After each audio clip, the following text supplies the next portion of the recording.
Neste vídeo vamos ver como determinar a probabilidade de um acontecimento. Vamos fazer a introdução à lei de Laplace. Nós já vimos o que são experiências deterministas, já vimos o que são experiências aleatórias. E dentro destas experiências aleatórias, que são aquelas que interessam para o estudo das probabilidades, nós também no vídeo anterior, na aula anterior, já falamos de acontecimentos elementares, acontecimentos compostos, certos, impossíveis. Portanto, um acontecimento é algo que podemos observar ou que podemos definir ao realizar uma experiência, não é? Realizamos uma experiência e nessa experiência pode acontecer alguma coisa.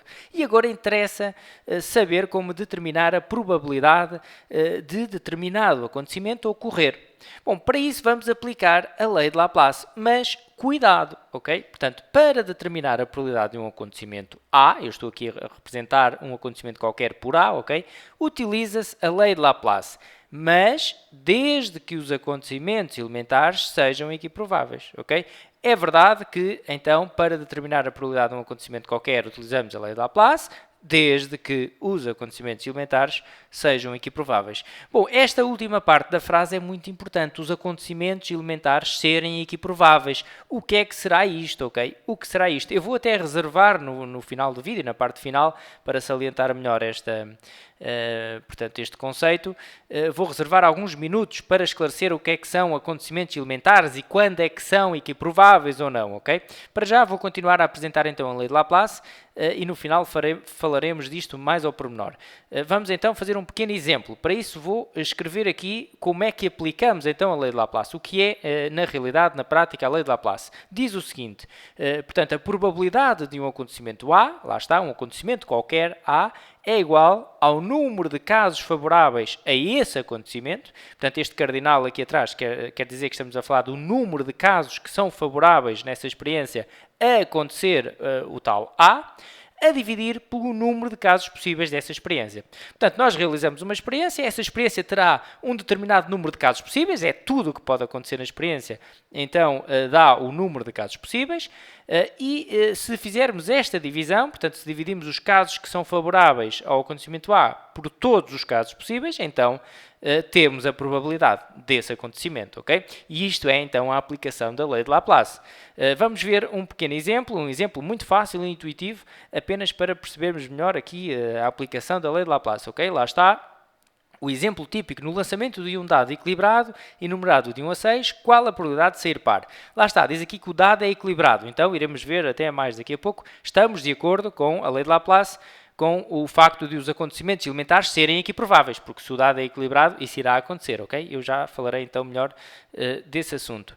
Bom, então vamos aplicar a lei de Laplace para determinar esta probabilidade. Eu escrevo então probabilidade e vou escrever aqui o meu acontecimento, neste caso poderia até igualar a uma letra maiúscula e colocar aqui a letra, como está aqui neste retângulo, mas posso também escrever, portanto, a probabilidade de sair par, vamos aqui escrever o nosso acontecimento, a probabilidade de sair par é igual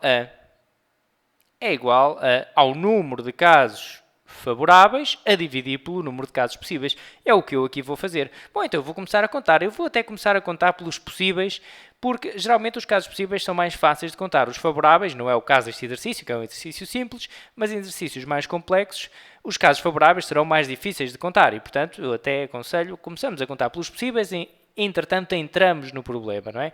Bom, o número de casos possíveis coincide com, então, tudo o que pode acontecer nesta experiência. Podemos até imaginar o nosso espaço de resultados, não é? Nós estamos no lançamento de um dado, numerado de 1 a 6.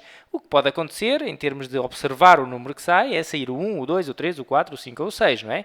Então, eu posso até aqui definir o meu espaço de resultados.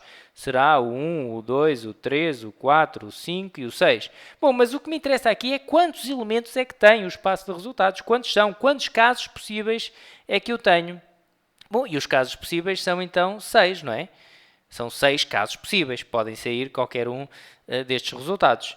Bom, e agora vou contar os casos favoráveis. Os casos favoráveis ao meu acontecimento sair par. Por isso interessa-me perceber quantos pares é que tem o meu dado, não é? Neste caso, o dado está numerado desta forma, está numerado de 1 a 6, poderia não estar, poderia estar de outra forma qualquer, não é? Portanto, vou ver, para sair par, pode sair o 2, pode sair o 4, pode sair o 6. Bom, então neste caso eu vejo que tenho 3 casos que são favoráveis a sair par. Lá está, tenho 3 casos favoráveis ao meu acontecimento, ao acontecimento que eu quero calcular a probabilidade. Por isso, a probabilidade de sair par será 3 sobre 6. Então, de acordo com a lei de Laplace, ok? Bom, está calculada a probabilidade, mas devemos, como é lógico, apresentar o resultado em fração irredutível. Portanto, irá dar 1 sobre 2, dividindo o numerador e o denominador por 3. A probabilidade pode também ser apresentada na forma de dízima, portanto, poderá ser apresentada desta forma, 0,5. Aí não há problema nenhum, ok? Por vezes os exercícios até dizem, apresenta o resultado em fração irredutível ou em dízima ou até em percentagem. Já agora vou então também aqui fazer a probabilidade de sair par. Também pode ser apresentada em percentagem, desta forma. Como é que passamos para percentagem? Bom, irão perceber que é só multiplicar este resultado por 100. E isto acontece porquê?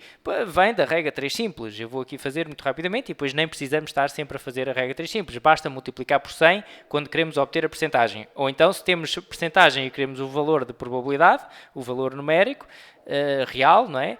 Então podemos dividir por 100. Portanto, é só andar com a vírgula para trás ou para a frente de duas casas. Bom, e porquê é que isto acontece então? Reparem que a probabilidade, o valor máximo para uma probabilidade é o valor 1, que acontecerá quando os casos favoráveis forem iguais aos casos possíveis. Reparem que um acontecimento qualquer, o máximo de casos favoráveis que podem ocorrer a esse acontecimento coincidirá com os casos possíveis. Não podem haver mais, não é? Porque os casos favoráveis não podem ser maiores que os casos possíveis. Isto faz algum sentido, é um pouco intuitivo, não é? E, portanto, se o máximo que pode acontecer é quando os casos favoráveis são iguais aos casos possíveis, então é quando esta fração dá 1. O que eu quero dizer é que o valor máximo, o valor de tudo, do todo, portanto, a probabilidade de um acontecimento certo é 1, ok? É 1. Isto quer dizer que o 1 corresponde a 100%. O 100% também é tudo, não é? 100 em 100, 100%.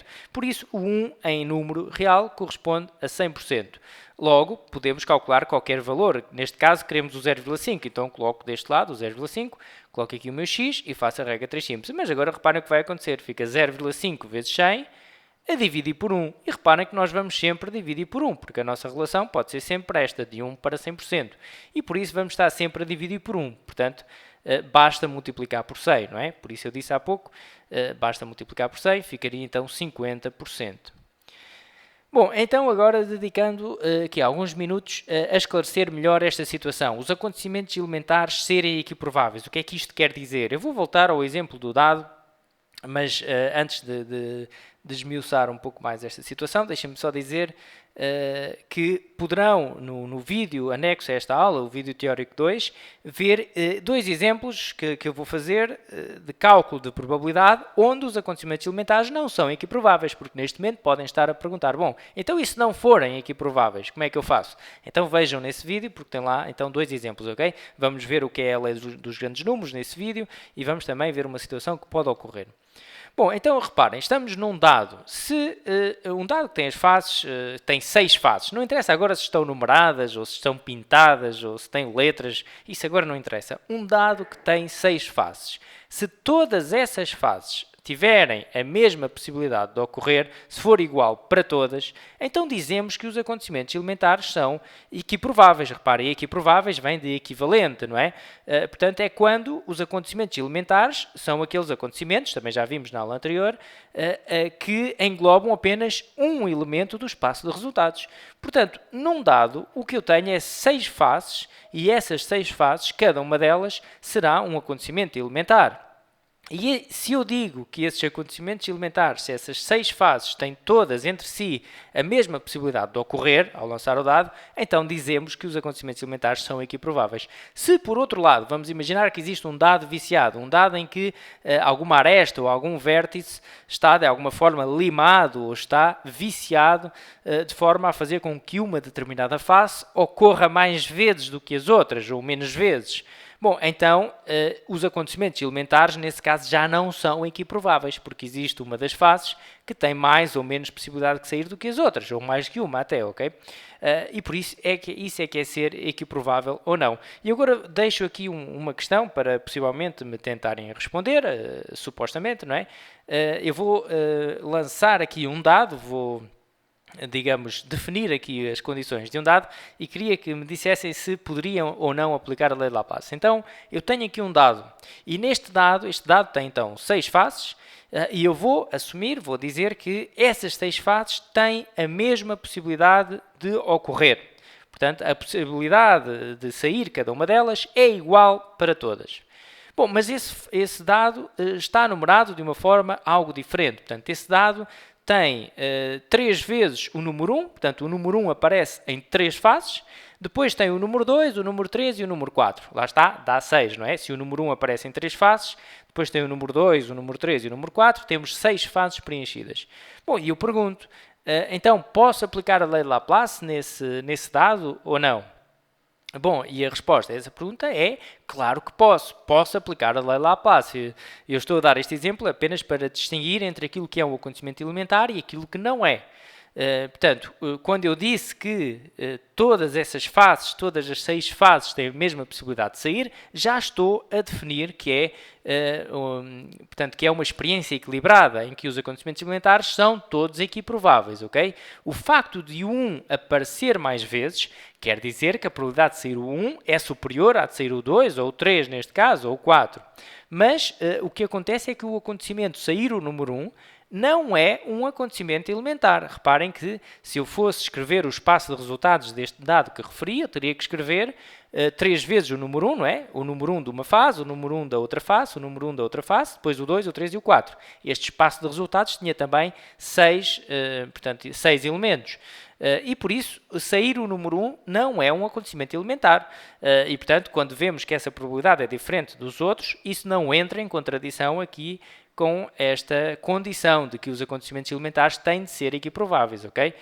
Portanto, não confundir o facto de, no dado, a numeração não estar, portanto, não estar, como é que eu ia dizer agora, portanto, não ser uniforme, não é? Não estar dividida toda da mesma forma, isso não tem que acontecer para o dado ser equilibrado, ok? Eu posso até ter um dado onde tenho as fases todas numeradas com o número 1, excepto uma que tem o número 2, por exemplo. O que acontece é que se cada uma das fases tiver a mesma possibilidade de sair, eu posso aplicar a lei de Laplace, ok? É claro que depois determinados acontecimentos têm uma probabilidade e outros terão outra. Bom, então este vídeo fica por aqui. Não deixem de ver a teoria 2 desta aula para perceberem então como é que devem fazer no caso dos acontecimentos elementares não serem equiprováveis, ok? Bom, então até uma próxima!